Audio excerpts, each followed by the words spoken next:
یہ میں سارے پہاڑی علاقے اسکول کالج کے زمانے میں سیر کرتے تھے.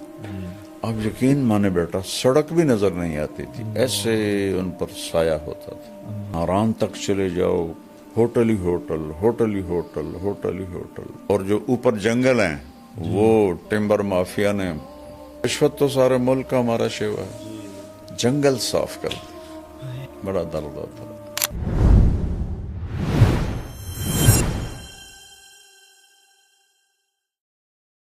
کہہ رہے مولانا صاحب آپ کے بہت چاہنے والے ہیں، پاکستان میں ہزاروں مساجد ہیں، بلکہ اگر لاکھوں بھی کہا جائے تو مبالغہ نہیں ہوگا. تو اگر آپ ان سے گزارش کریں اپنے انداز میں کہ اگر ہر مسجد اس کا اہتمام کرے کہ اپنے ارد گرد درخت لگائے تو ہم بہت بڑی خیر میں اپنا حصہ ڈال سکتے ہیں. بہت پیارا. اس نے سوال تو نہیں کیا، درخواست کی ہے. جی درخواست ماشاء اور اللہ. بہت ہی ضرورت ہے، بہت ہی اشد ضرورت ہے. ٹمبر مافیا نے ہمارے پہاڑ صاف کر دی. میں اسکول سے ہی مری سیر کے لیے ہم جاتے تھے، ذمہ داروں کے بچے تھے تو مفت میں مل جاتا تھا سب کچھ. تو بیٹا آپ یقین کریں کہ 69-71 تک تو میرا کالج کا دور ہے. مری میں جب جاتا تھا دوستوں کے ساتھ ہم ٹھہرتے تھے تو اتنا درخت تھا کہ نہ سڑک نظر آتی تھی نہ گھر نظر آتے تھے.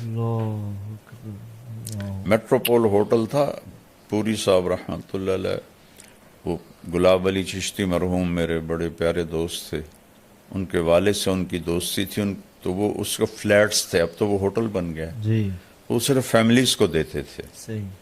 تو ہم چھڑوں کو وہ اس لیے دے دیتے تھے کہ گلاب علی پھر غلام علی کا بیٹا تھا تو وہ ہم اس میں رہتے تھے مہینہ مہینہ. تو اب یقین مانے بیٹا میں اس کے وہ ایک جگہ تھی وہاں بیٹھتا تھا تو مجھے مری نظر نہیں آتا تھا، اتنے درخت. اور اب ننگا ہوا پڑا ہے سارا. تو پیسے کی ہوس نے اپنے ہی ملک کا دشمن بنا دیا. درخت تو اللہ کی نعمت ہے. پہلے گھروں میں لگانا شروع کریں، جو کرا نا مسجد میں، پہلے گھروں میں لگائیں. بے شک. ایک بات بتاتا ہوں، مولانا درخواستی صاحب رحمۃ اللہ علیہ آئے تھے ہمارے گاؤں، بہت پرانے، میں اس وقت 8ویں 9ویں میں پڑھتا تھا. تو میں ان کو کوئی 15 سال بعد ملا. بہاولپور میں بیمار تھے. میں نے کہا جی آپ ہمارے گاؤں آئے تھے. ان کا ایسا حافظہ تھا، ہاں پہچانتا ہوں آپ کے گاؤں میں درخت بہت زیادہ تھے اور آپ نے ہمیں مرچوں والا سالن کھلایا تھا. ہمارے بڑوں نے تو گاؤں کو ایسے کر دیا تھا کہ رئیس آباد نظر نہیں آتا تھا. اور یہ ہماری جو سڑک ہے یہ بڑے بڑے درختوں سے بھری ہوتی تھی. لیکن تو خود ہم اپنی جان کے دشمن بنے ہوئے ہیں. تو میں اس بچے کا شکر گزار ہوں اور اس کے ذریعے سے پوری قوم سے کہتا ہوں درخت اگاؤ، درخت اگاؤ، درخت اگاؤ. یہ جو ہمارے پرائیویٹ بناتے ہیں نا کالونیز، یہ بڑے ظالم ہیں. یہ انچ بیچنے کے چکر میں ہوتے ہیں. ان کو یہ نہیں ہوتا کہ کوئی سبزہ، کوئی گراؤنڈ، کوئی گرینری ہو، آکسیجن آئے. تو پوری قوم مجرم ہے اس میں بیٹا، پوری قوم مجرم. شیخ زاید بن سلطان نے ریت کو نخلستان بنا دیا. تو یہاں تو نخلستان تھا. یہ میں سارے پہاڑی علاقے اسکول کالج کے زمانے میں سیر کرتے تھے. آپ یقین مانے بیٹا سڑک بھی نظر نہیں آتی تھی، ایسے ان پر سایہ ہوتا تھا. اور ناران تک چلے جاؤ، آگے تک چلے جاؤ، ہوٹل ہی ہوٹل، ہوٹل ہی ہوٹل، ہوٹل ہی ہوٹل. اور جو اوپر جنگل ہیں وہ ٹمبر مافیا نے جنگل کے اس کو کہتے ہیں افسران، ساز اور رشوت تو سارے ملک کا ہمارا شیوا ہے. جنگل صاف کر دے. بڑا درد ہوتا. زہر بھائی آپ کا شکریہ، آپ کی بڑی اچھی سجیشن تھی. بے شک اس میں ملک کا، قوم کا فائدہ ہے. مولانا صاحب، میری امی بہت تانے دیتی ہیں، بہت زیادہ روک ٹوک کرتی ہیں، دوسروں کے سامنے برا بھلا کہتی ہیں. کبھی کبھی تنگ آ کے میں ان کے آگے بھی بول پڑتی ہوں اور بدتمیزی بھی ہو جاتی ہے. پھر وہ مجھے بددعائیں دیتی ہیں کہ تیری نماز قبول نہیں ہوگی، تیری عبادت قبول نہیں ہوگی. تو پلیز آپ مجھے گائیڈ کریں کہ مجھے کیا کرنا چاہیے. اور ساتھ یہ بھی لکھا انہوں نے کہ امی آپ کے بہت بیان سنتی ہیں. تو یہ بابا ایک کامن مسئلہ ہے. ماں کی شفقت بھی، ماں کی محبت بھی بہت زیادہ ہوتی ہے، لیکن عام طور پہ گھروں میں دیکھا جاتا ہے کہ تان و تشنیع بھی بہت زیادہ ہوگی ماؤں کی. بسم اللہ الرحمن الرحیم والصلاة والسلام علی رسولہ الکریم وعلی آلہ وصحبہ اجمعین. پہلے تو میں ان کی والدہ کو نصیحت کروں گا کہ اللہ کے نبی کا فرمان ہے اکرموا اولادکم، اپنی اولاد کو عزت دو. اللہ. تو والدین سمجھتے ہیں کہ اولاد ہماری پراپرٹی ہے، ہم جیسا چاہیں کریں، جو چاہیں کہیں، تو یہ ہمارا حق ہے. لیکن شریعت نے اولاد کا حق بھی رکھا ہے اور ماں باپ کا حق بھی رکھا ہے. تو پہلے تو والدین سے کہتا ہوں کہ اپنی اولاد کو عزت دیں. یہ طعنہ دینا یہ بچوں کو مار دیتا ہے، اور آپ اپنے ہاتھوں سے اپنی اولاد کے دل سے اپنی محبت کے چراغ بجھا دیتے ہیں، اور وہ بجھے ہوئے چراغ پھر نہیں جلتا، ظاہرداری رہ جاتی ہے، اندر کی محبت ختم ہو جاتی ہے. چونکہ جو میں کہا کرتا ہوں کہ دنیا ساتوں سمندر کی کڑواہٹ سے زیادہ کڑوا ہے ایک زبان کا کڑوا بول. پوری دنیا کی شہد کٹھے کروں تو ان کے مٹھاس سے زیادہ میٹھا ہے زبان کا ایک میٹھا بول. اللہ. وہ میں سناتا بھی رہتا ہوں. میں گزر رہا تھا ایک جگہ سے، تو بس کے پیچھے تو فضول لکھے ہوتے ہیں، جی جی. لیکن ایک بس کے پیچھے لکھا ہوا تھا موٹا سارا دل برائے فروخت. ایسے دل آگے برائے فروخت، دل کے نیچے لکھا تھا قیمت، اور برائے فروخت کے نیچے لکھا تھا ایک میٹھا بول. سبحان اللہ. تو یہ میٹھے بول میں جادو ہے. یہ ایک اردو کا محاورہ بھی ہے، جی. اور یہ حدیث سے لیا گیا ہے. ان من البیان لسحرا. کچھ گفتگو ایسی ہوتی ہے جو لوگوں پہ جادو کر دیتی ہے، صرف اپنے مٹھاس کی وجہ سے، اپنے میٹھے بول کی وجہ سے. تو طعنہ تو کبھی دینا ہی نہ چاہیے. میاں بیوی بھی آپس میں ایک دوسرے کو کوئی گلا شکوہ ہے محبت سے بات کریں، طعنہ نہ دیں، طنز نہ کریں. اور خاص طور پر چونکہ ہماری معاشرت ہندی ہے، ہندوستانی معاشرت ہے، اسلامی نہیں ہے، تو اکثر نوجوان بیویوں کو اس کے ماں باپ کے طعنے دیتے ہیں، بیوی کے ماں باپ کو برا بھلا کہتے ہیں، وہ بیچاری کٹ کے رہ جاتی ہے.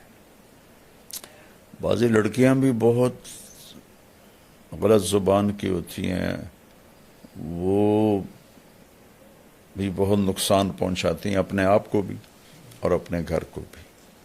تو اکرموا اولادکم، اپنی اولاد کو عزت دو. حضرت فاطمہ رضی اللہ تعالیٰ عنہ علیہ الصلاۃ والسلام، ان کا گھر اور اللہ کے نبی کا گھر ساتھ ساتھ تھا، تو اکثر آنا ہوتا تھا. جب بھی حضرت فاطمہ علیہ السلام سبحان خالی دستک دیتی تھی نا، تو آپ کہتے تھے یہ تو فاطمہ کی دستک، اللہ، تو فاطمہ کی دستک. اتنا انس تھا کہ دستک تو کتنی دروازے پہ ہوتی، جی یہ تو فاطمہ کی دستک. ایک دم آپ کھڑے ہو جاتے. ایک کرسی بھی تھی آپ کے کمرے میں، بستر تھا، چارپائی، نیچے بیٹھے ہیں، کرسی پہ بیٹھے ہیں، چارپائی پر بیٹھے، آپ ایک دم کھڑے ہو جاتے تھے اور جا کے دروازے کے سامنے اپنی بیٹی کا ہاتھ پکڑتے تھے اور ان کا ماتھا چومتے تھے. پھر ہاتھ چھوڑتے نہیں تھے، ہاتھ پکڑے پکڑے آ کر پہلے بیٹی کو بٹھاتے تھے، پھر خود بیٹھتے تھے. تو ماؤں کو تو میں یہ کہتا ہوں، ایک دفعہ ایک لڑکے سے میں نے پوچھا، جاننے والا تھا، کہ یار تمہاری ماں تو بڑی نیک ہے اور بڑے وہ مسلح پر ہی بیٹھی ہوتی ہے، تو تم اپنی ماں سے دور دور کیوں رہتے ہو؟ کہا جی تانے بہت دیتی ہے. تو عبادت سے دل نہیں جڑتے، محبت سے دل جڑتے. تو بچی کو کہتا ہوں کہ صبر کر لے، کہ لا تقل لہما اف، ان کی زیادتی کو بھی برداشت کر لے تو اللہ مقدر سنوار دے گا، عزتیں بڑھا دے گا. اور میں پھر دوبارہ ماں سے کہتا ہوں، باپ سے کہتا ہوں، کبھی سب کے سامنے اولاد کو نہیں ڈانٹنا چاہیے، کبھی بھی نہیں ڈانٹنا چاہیے. آپس میں بھی کوئی جھگڑا ہو تو اولاد کے سامنے نہ کریں. مجھے واقعہ یاد آ گیا، ملتان سے ایک بچہ میرے پاس آیا، اب تو ماشاءاللہ وہ ڈاکٹر بن گیا ہے. اس نے پنجاب میں ٹاپ کیا تھا FSC میں. تو مجھ سے کہنے لگا، مولانا میں 2 دفعہ خودکشی کی کوشش کر چکا ہوں، اللہ نے بچا لی. میں نے کہا تم تو ٹاپر ہو، تم نے کیوں خودکشی کی کوشش کی؟ کہ میرے ماں باپ اتنا لڑتے ہیں آپس میں اور میرے سامنے لڑتے ہیں، تو اس سے دل برداشتہ ہو کر میں نے 2 دفعہ خودکشی کی اٹیمپٹ کی. تو اولاد کو بچائیں، اختلاف ہو تو ان کے سامنے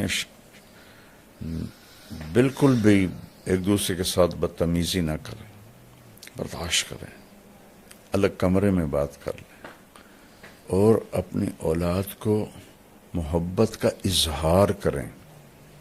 اظہار نہیں کرتے، وہ تھوڑی تھوڑی باتوں پہ ان کو ٹوکتے ہیں، اے کی کیتا ہے، اے کیوں کیتا ہے، انج کرنا سی، انج کرنا سی.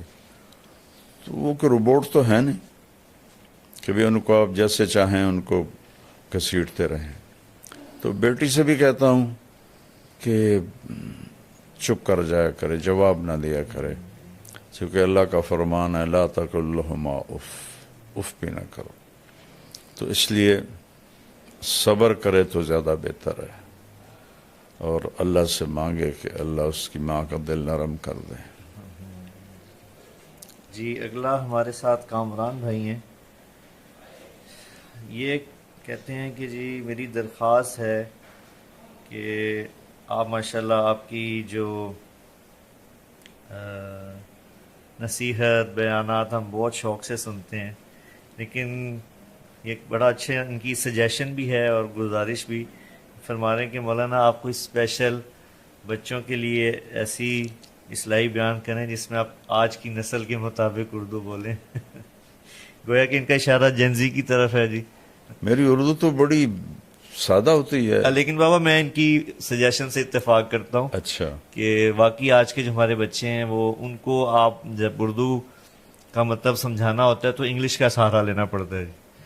تو یہ واقعی آج کے جو ہیں شوق سے سنتے ہیں آپ کے بیانات بچے، لیکن یہ مسئلہ ہے کیونکہ انگلش میں تعلیم بھی ہے، سوشل میڈیا سارا انگلش میں ہے، تو آپ کی آسان اردو بھی ان کے لیے بعض الفاظ ان کے لیے مشکل ہوتے ہیں. میں تو بیٹا خود سوچ کے میں آسان لفظ لاتا ہوں کہ مجھے پتہ ہے کہ آگے جو بیٹھے ہوئے ہیں تو آج کل کی فصاحت، یہ فصاحت اسے نہیں کہتے کہ آپ عجیب و غریب الفاظ لے آؤ، فصاحت اسے کہتے ہیں کہ بات دل میں اتر جائے. آپ قرآن میں دیکھو کتنے آسان الفاظ، سبحان اللہ. یعنی جس کو ہم کہتے ہیں نا ربائی مزید فی، یعنی 4 حرفوں سے جو لفظ بنے وہ قرآن میں چند ہیں، سارے 3 لفظوں سے بنے، جس کو ہم مجرد کہتے ہیں، ثلاثی مجرد۔ میری کوشش ہوتی ہے، اب اس سے نیچے تو میں کر نہیں سکتا۔ ایک بابا یہاں پہ میں ذرا فنون ایک بات بتانا چاہوں گا آپ کے لیے بھی، ناظرین کے لیے بھی، کہ ہمارے اپنے جو بھانجے بھتیجے بچے، ان کا اسکول میں بھی امتحانات چل رہے ہیں سالانہ، تو ہمارے بھانجا وہ بتا رہا تھا کہ ایک سوال آیا، عجائب گھر اردو میں آیا کہ اس کا عجائب گھر کا مطلب بتائیں، تو وہ بتا رہا تھا کہ کلاس میں کسی بھی بچے کو عجائب گھر کا نہیں پتا تھا، کسی نے لکھا مینٹل ہاسپٹل، کسی نے کچھ جواب لکھا ہے، وہ بتا رہا تھا کہ 99% تقریباً جواب غلط تھا بچوں کا۔ تو یہ میں آپ کو بابا لطیفہ بھی ہے اور اردو کی سطح بھی بتا رہا ہوں کہ عجائب گھر کا مطلب بھی بچوں کو آج کے نہیں آتا جی۔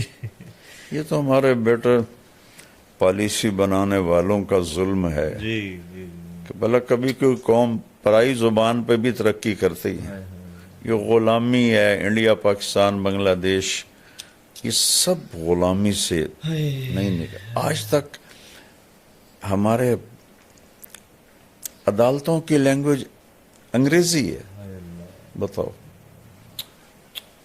چائنا نے انگریزی سیکھی ہے، جاپان نے انگریزی سیکھی ہے، تائیوان نے، کوریا نے انگریزی سیکھی۔ اپنی زبان میں بچوں کو ماہر کرنا چاہیے۔ 1917 میں لینن نے روس فتح کیا، صرف 1924 میں وہ مر گیا، 7 سال جی اس کو ملے۔ اس نے پہلا کام یہ کیا کہ جتنا سائنسی علم تھا سارا رشین میں ٹرانسلیٹ کروایا، اوپر کھڑے ہو کر،